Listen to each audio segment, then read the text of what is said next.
This is my first time in Romania. For 12 years, I've been working with the conductor Cristian, and he's been saying, "You must come to my home country." So I'm very grateful for his invitation and to be here with the competition. I'm honored to be on the jury. First of all, I'm not a cellist, so I said to Christy, "Why are you inviting me to the cello division, not the violin division, because I'm a trained violinist?" He said, "You've managed cellists, you know what you're doing, and it'll be great to have you." For him, this is his inaugural season as artistic director of the competition, and he felt it was very important to have an industry presence on the jury. So it is the first time that artist managers and people from the industry are on the jury. So there's an artist manager on every single division, so piano, violin, and cello. So I'm very honored. I think that we bring a different perspective. It's a different perspective than the experts who are the musicians on the jury, but I consider myself a professional concert goer.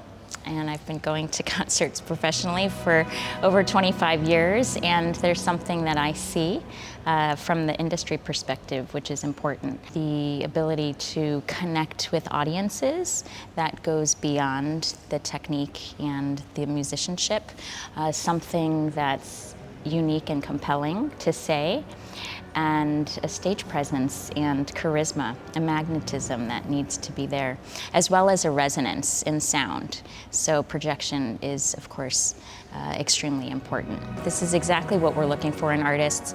I like to call it the X factor. And it's hard to put your finger on it, and it does transcend musicality and technique. All that has to be there as a foundation. But an artist really has to have something that they feel strongly in how they view the piece and how they want to communicate it to the audience, and how they connect with an audience, how they move them, how they provoke them, and how they really make themselves vulnerable to give of themselves to connect with the audience. It is a natural talent that one needs to have to be able to connect with audiences.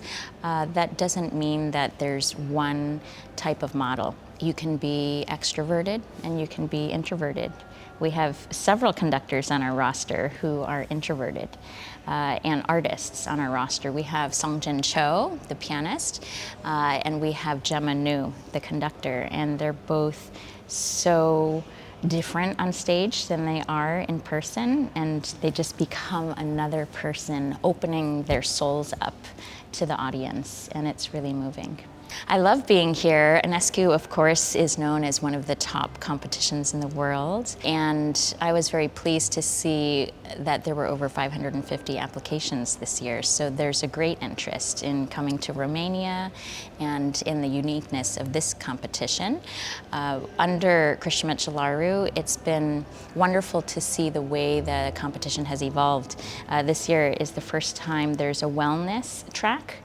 And I think that in this modern world, with the pressures that we have of social media, post-pandemic, it's so crucial to focus on that. Typically, when I'm a juror at competitions, when the competitors don't pass the preliminary round or the semifinals, they go home a lot of times, or they just get put on the side. But at this competition at Enescu, they feel it's very important to focus on them and their ongoing training. So they have two wellness advisors here, and I saw that one of them, Angelica, had walked up to the competitors yesterday who had not passed, and she could see the sadness on their faces and just their muscles tightening when their names were not called, and it's so devastating because the attention often goes on the ones who have proceeded to the finals. And I saw her go to the ones who hadn't advanced, and she said, "It's okay to be sad. It's okay to be in this moment and not to deny your feelings."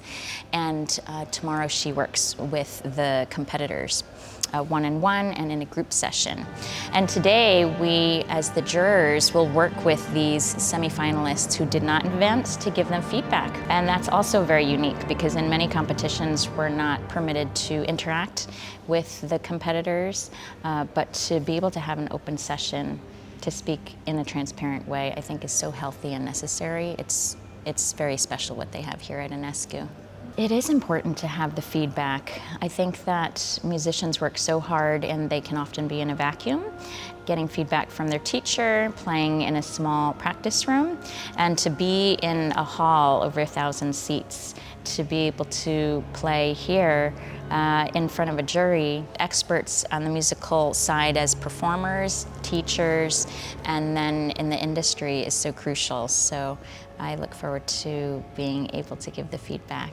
I'm honored that I have my own agency. I did not expect to start my own agency. I remember artists and friends in the field asking me further down in my time at IMG Artists, will you ever start your own agency? And I thought, oh no, I don't think so. But eventually that moment came. I had spent 17 years at IMG Artists, and I had the honor of being mentored by the best in the business, Edna Landau and Charles Hamlin. And after they left and my other mentors had left, I thought, you know, I think I've come to a point where I can do this on my own, and I had ideas of how I wanted to do it. Instead of it being about the agency, which oftentimes at a large agency it is about, you know, we have 23 artists appearing at the proms this summer. I had a vision that it had to be about the artist, the individual artist, and everything is better when it's customized. So I wanted a structure where it would be nimble, where we could have the autonomy to support our artists in the unique ways that they deserved to be supported. One thing that was very important was promotion, and that's what we at Primo Artists distinguish ourselves in, amongst other aspects. How we aggressively promote our artists on social media, digital media, and in public relations. So that was really important, and a holistic approach for us. When I started the agency nearly 10 years ago in 2015, it was with this vision.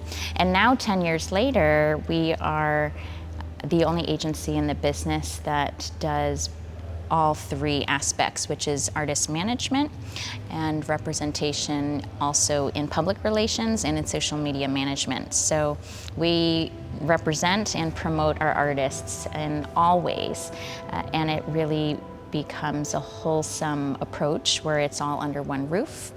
And so we have artists such as Christian Metchelaru, James Gaffigan, Gemma New. Many of our artists are represented by us in all levels. And so it makes it seamless because we are planning the seasons, we are strategizing in the careers, we're booking the concert tours, and we are pitching the artists to media outlets, and also creating their voice to social media followers. So from all perspectives, it's such a joy to be able to work for our artists in that way. The industry has changed vastly. I've been in it for over 25 years. When I entered in the late 90s, it was in the tail end of the three tenors and the glow of record companies. Somewhere along the lines, the power and glow of the record companies and the access that we had with media on television, such as Johnny Carson and David Letterman and Stephen Colbert, started to dwindle. And so we had to find ways entering the 21st century to amplify our own platforms. So for our artists to take it into their own hands and not rely on TV opportunities. So it really started to change things in the 2000s. So an artist like Itzhak Perlman, who was introduced on television through Ed Sullivan, now he has nearly 1 million social media followers, and if he has a message that he wants to share, or say a recipe from his kitchen, he will share it on YouTube and Facebook and Instagram and X and all of the different platforms, because he knows now that even though he was in the kitchen with Julia Childs 45 years ago, he needs to make that himself, that opportunity real. So it's changed in that way, that it's in the responsibility in the hands of the artist to get the message out to their followers. People are interested in classical music. I've been in the industry for over 25 years, and everyone has said classical music audiences are dying. They're not dying, and they're very much alive. And when you look at Instagram, we have the largest following on our side of the business with 30,000 followers across all of our channels, and everyone is following what we're doing and what our artists are doing. There's such a hunger out there to follow the activities of the artists. And in this day and age, social media allows the followers to see an inside glimpse into artists that wasn't possible before. In the previous century, all they saw was edited recording on Deutsche Grammophon and maybe, if they were lucky, a DVD. Nowadays, they can see inside, they can see backstage, they can see inside the head of an artist if they're saying, if they're sharing a very personal message. So you see artists coming out about their health issues and mental health problems and so many other things. So I think it can be drawing in and building the audiences in a way that we didn't have an opportunity before. So you see the person behind the artist. It's no longer edited. That's what the pandemic allowed us to see, because we didn't have the opportunity of edited recordings anymore. We didn't have recording studios, period. So artists were recording live from their living room with a poorly filtered audio on their iPhone or their computer. And it really just peeled away that veneer that we're used to. And now in this age, to have artists be authentic in their most really sincere self is how followers want to see artists. Competitions play an essential role in the start of careers. Many artists don't have a shoe-in, right? They are not born into the industry. They don't have the opportunities to be visible, and competitions allow talent to be discovered. So I think that they are always and have always been and remain one of the biggest ways to discover talent and to start careers. So in the business, we are very, very much paying attention to who is entering competitions, who wins competitions. It's not always the first prize winner. A lot of times it's the second or third prize winner. And a lot of times industry people can be watching these competitions and can sign an artist even if they don't win or before the finals. So there's many second prize careers who have gone on to be having the most important careers. Johannes Moser, he did not win first prize, he won second prize at the Tchaikovsky. Simon Trpceski won second prize at the London International Piano Competition. Our Italian pianist Beatrice Rana won second prize at Van Cliburn. So it's not about the top prize, but it's about how these artists are discovered in these competitions, how they hold themselves, and it's not often how the jury votes, but it's how we have the opportunity to see someone who we didn't know about last week. Jury experiences at competitions can really vary. I've been in competitions where our discussions are very lively, and we sometimes change the results of the competition based on an open discussion. It's not often always about the numbers. At Enescu, it's very much about the numbers, and there's not much discussion about the result. There's discussion about how we vote, because there are different ways of interpreting how we vote, not for the main competition, but for the special prize and for the Enescu Sonata in the cello division. Do we want to vote only for one, or do we want to vote numerically and let the system tell us who won, rather than how many jurors voted this one competitor at the top for our interpretation of their Enescu? So there can be different variances in the deliberation process.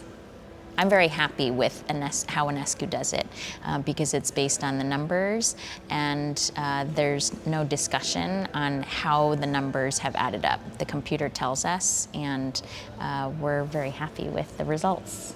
I think that when a competitor comes to a competition, it's difficult not to be aware of who's in the audience. The advice I would give competitors is to come as they are. We jurors are not there to criticize them or to intimidate them. We're people too, and we've been on the other side. So just relax. The competitors have worked so hard to get to this point, and they can rely on their hard work and just come do their best. If something happens, just move on from that. I can tell you a story about our violinist Joshua Bell. When he entered his first competition at the age of 14, it was the Stolberg competition in Michigan, a very regional competition, and he, in his second measure, had made a mistake. And he thought, I can't go on from this and win this competition. This is a disaster. And he decided to stop. And he asked the jury if he could restart again. And they said, that's fine, go ahead. And he ended up playing a winning performance and winning the competition. So sometimes things don't go as you expect, and it's okay. We're all here and in it together to support the competitors. Even if you don't win the prize, you do win. In every competition that you enter, you grow. It's an amazing learning experience on your stamina, on your presentation, on your mental strength. So it's always a win, and I would encourage competitors not to be concerned with whether they won first prize. It's not about that. It's about the journey and about progress and strengthening yourself, improving, and getting to this eventual destination. 2026 is around the corner. Enescu is a wonderful competition. First of all, it's every 2 years. It's not every 4 years. So it's more accessible. The repertoire is really interesting, and the openness and warmth of Romania and what Cristian Măcelaru as artistic director has done here in prioritizing wellness and the hospitality of the people here, the equitability of the jurors with a mix of the professional performers, teachers, and industry people is what makes it such a special competition. So I encourage everyone to apply in 2026 and join us.